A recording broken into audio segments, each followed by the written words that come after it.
Hi everyone.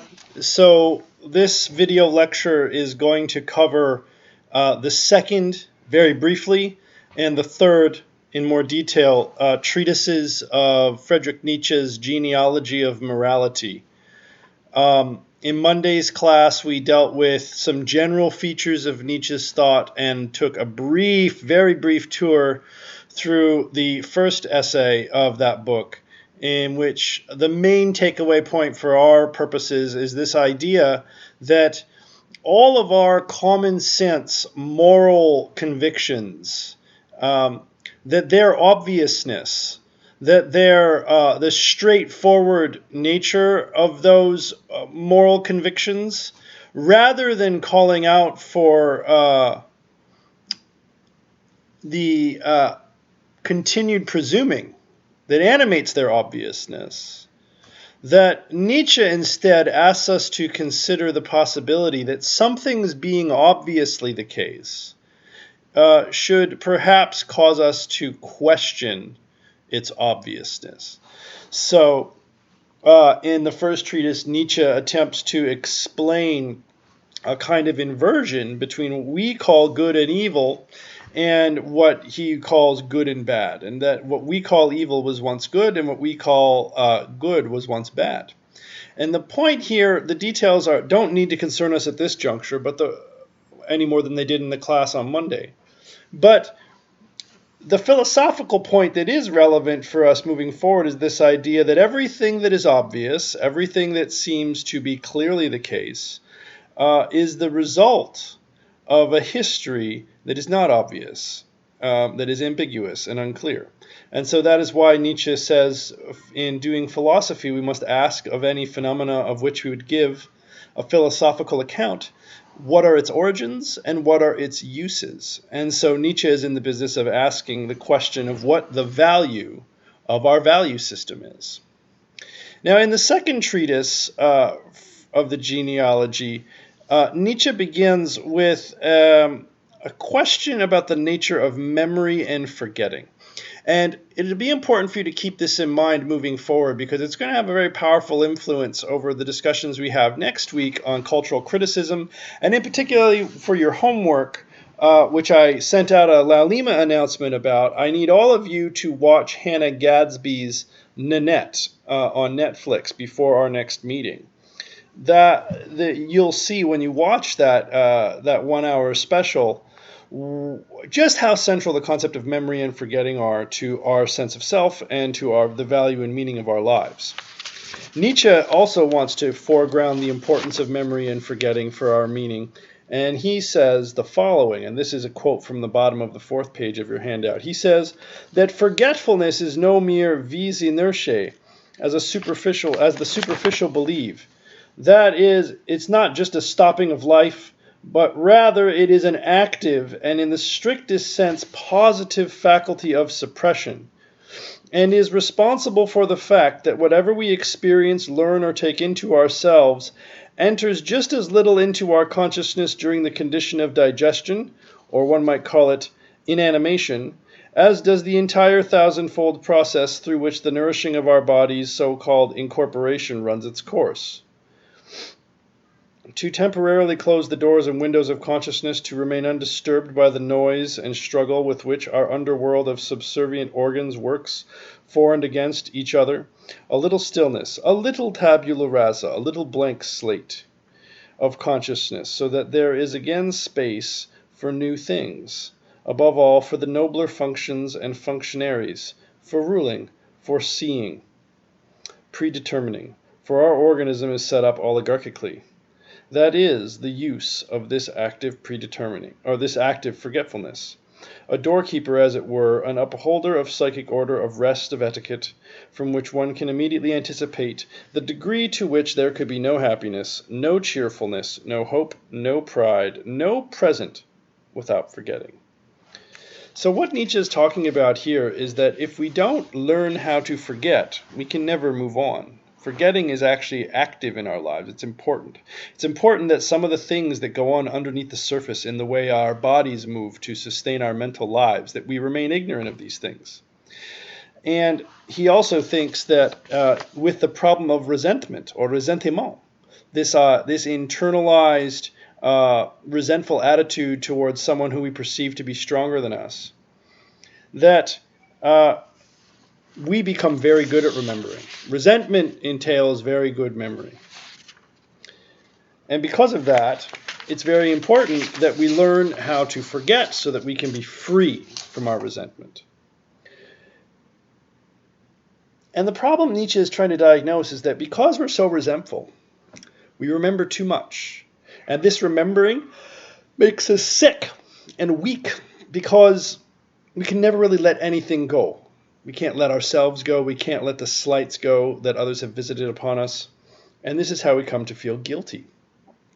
And we internalize that resentment against ourselves. And so he says, and again, this is a quote from the top of page 5, he says, all instincts that do not discharge themselves outwardly turn themselves inwards. And this is what I call the internalizing of man, and thus first grows in man that which he later calls his soul. So this is an intriguing claim that Nietzsche is making. He is claiming that your internal life, your deep sense of being an individual soul, is something that you sort of carved out of yourself through the internalization of your instincts that you didn't discharge. So all of those like gut reactions and volitional urges that don't actually find an avenue out get redirected back in and kind of evacuate or excavate a kind of internality that comes to be known as our inner self. And so I mentioned this in class on Monday, but it bears repeating here. Even though Nietzsche is diagnosing a problem now, or what for him is the present, and to a certain extent valorizing a past out of which this current predicament arose, he is not suggesting that we should go back to the way things were. We have become inexorably interesting, to use his language, because of this internalization process. Because we've become so self-aware and internalized, our way forward as a species will have to involve a powerful kind of transformation that does not and cannot involve a return to an older form. And so he concludes here in the relevant parts of the second section by saying, let us immediately add that on the other hand, in contrast to the critical points he's been making, that with the appearance on earth of an animal soul turned against itself, taking sides against itself, something so new, deep, unheard of, enigmatic, contradictory, and full of future has come into being, that the appearance of the earth was thereby essentially changed. And he's not exaggerating. If you think about the impact that human beings have had on this earth, especially the kinds of human beings that he's interested in analyzing, the relatively modern human being, the technologized human being, the fully enculturated human being, politicized, religious human being, that human being has exercised a profound influence over the shape of the earth. That human being has reshaped the earth and perhaps begun an irrevocable destruction of the earth's biosphere. And we'll talk more about that in a bit. But that transformation is vital. And so part of what Nietzsche is going to try and do in the third treatise, a number of things, but the first thing he's going to do is he's going to try and diagnose a philosophical problem that causes us to remain mired in this internalized, self-hating animal. And then he's going to apply that philosophical diagnosis to two domains of human meaning construction, to religion and to science, which he's going to claim both sort of suffer from a very similar difficulty. So in the third treatise, he talks about these things that he calls ascetic ideals. An ascetic is someone who denies themselves the pleasures and necessities of the body. And in this course, we've already encountered quite a lot of ascetic ideals, and indeed ascetic practices. So both Plato and all of the Indian philosophers, the Hindu and Buddhist philosophers that we encountered in this class so far, absolutely would count as ascetic, as philosophies that subscribe to ascetic ideals. For philosophers, ascetic ideals refer to those ideas that claim that the world of sense, the world of life that we live in, is somehow fake, bad, or illusory. And those ideals and the philosophies that they animate are thereby life-negating. And this is something that Nietzsche attacks because he thinks this way of philosophizing represents a kind of self-denial, and that looks for a world away from the one we have. And he does not agree with this. So on the bottom of page 5, I include a very, very long passage for you. I'm not going to read it in its entirety, but I will briefly read parts of it. Actually, let's just go through it in its entirety, just to be thorough. Okay, so here we go. Bottom of page 5, if you want to follow along. Nietzsche claims the following. He says, "The idea we are fighting about here is the valuation of our life on the part of the ascetic priest. The ascetic priest relates our life, together with that to which it belongs, nature, world, the entire sphere of becoming and transitoriness, to an entirely different kind of existence, which it opposes and excludes, unless perhaps it were to turn against itself, to negate itself. In this case, the case of an ascetic life, life is held to be a bridge for that other existence. The ascetic treats life as a wrong path that one must finally retrace back to the point where it begins, or as an error that one refutes through deeds, should refute. For he demands that one go along with him, where he can. He forces his valuation of existence. What does this mean? Such a monstrous manner of valuation is not inscribed into the history of humankind as an exception and curiosity. It is one of the broadest and longest facts there is. Read from a distant star, the majuscule script of our earthly existence would perhaps tempt one to conclude that the earth is the true ascetic star, a nook of discontented, arrogant, and repulsive creatures who could not get rid of a deep displeasure with themselves, with the earth, with all life, and who cause themselves as much pain as possible out of pleasure in causing pain, probably their only pleasure. Let us consider, after all, how regularly, how universally, how in almost all ages, the ascetic priest emerges. He does not belong to a single race, he flourishes everywhere, he grows forth from every social rank."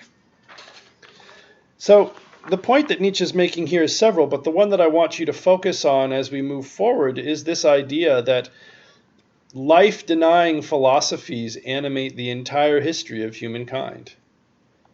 The idea that the really real thing, the really valuable thing, the really meaningful thing in your life is something that you will only get to touch, see, experience, and fully immerse yourself in after you die. And that everything that's happening in this life is a test, or something you have to do in the meantime, or something that you're on your way to something later, better, bigger, more fun, more beautiful, less transitory, whatever it is. And Nietzsche just thinks that this is an absurd way to live, because what you're doing is denying the very phenomena of your life, which is all you really have, for sure. So, the point that's being made here is a rigorous one and an intense one. He's really rebelling against a deep, deep history of ideas and life practices. And this should give you some insight into why he's such an intense authorial voice, why his mode of comporting himself into the text as you read him is so dramatic, is so exaggerated and intense, because he is making of himself a caricature through which you will be able to contrast what he is saying and how he is saying it with what he's arguing against. So he sort of sacrifices himself to his historical situation in order to point from a very dramatic place of otherness towards that which he seeks to diagnose. Only by putting himself on a mountain and shouting on top of it is he able to point with clarity and precision at the very problem. Most of us, as fish swimming in water, do not have the cognitive wherewithal to rigorously evaluate our own socio-historical situation. But Nietzsche, as a bit of a clairvoyant philosopher and quite intense, makes of himself a kind of animated, super intense caricature through which he is able to point at and diagnose a problem that we might have otherwise missed. Okay. All right. So one question we might ask at this point is, why would we turn inwards like this? What caused the inward turn? Why would we turn against life? Why would we try to negate life? Why would we embrace religions and philosophies that deny the reality of life, or tell you that the best thing for you to do is try and escape life or to transcend it? The answer is actually very simple and straightforward if you think about it. The answer is suffering. We want to escape from suffering. We suffer quite a lot in our lives. And because of that suffering, this gives us a desire to heal that suffering, or at least find some meaning for it. Suffering can be endured a bit more easily if it's meaningful, if it functions in a life narrative in a way that generates a meaning for the person living it. And the priests and the religions that we practice give us a meaning for our suffering. A very twisted meaning, according to Nietzsche, because they claim, and this is true of many, many religions, Christian, Judeo-Christian religion, and also religions like Buddhism and Hinduism. The reason you suffer and the meaning of your suffering is that it's your fault. You are the problem, according to these religions. You are the one with bad karma. You are the one who was born impure, because all human beings are born in a fallen state.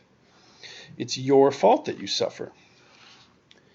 And therefore you must seek absolution, either in God or in a purified otherworldly consciousness.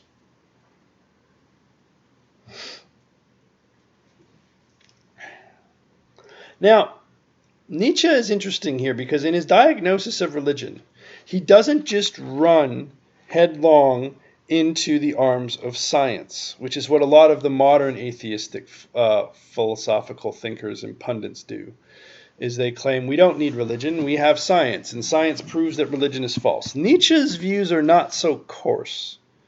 He's a bit more nuanced in his approach to this, and he tries to offer not just a criticism of religion, but a criticism of the ideals that animate religion and which, according to him, also animate science. What is it that both religion and science share? Well, Nietzsche first claims that modernity has attempted to dispense with some kinds of magical thinking by embracing science. And Nietzsche claims then further that science and scientifically modern philosophy still fall prey to a very subtle and insidious ascetic ideal. And here's a quote from the bottom of page 6. He says, "Our entire modern science is said to be witness to this. This modern science, which, as a true philosophy of reality, clearly believes in itself alone, clearly possesses the courage to itself, the will to itself, and has so far got along well enough without God, the beyond and virtues that negate. Nevertheless, it may be the case, in my case rather, one accomplishes nothing with such noise and agitator babble. These trumpeters of reality are bad musicians." So why is Nietzsche so down on science?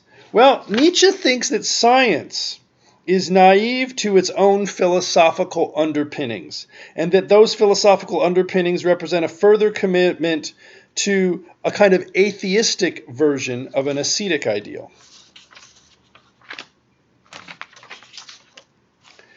Remember that Nietzsche's philosophical starting point for philosophy is to ask of anything that we want to give a philosophical account of about its origins and its value.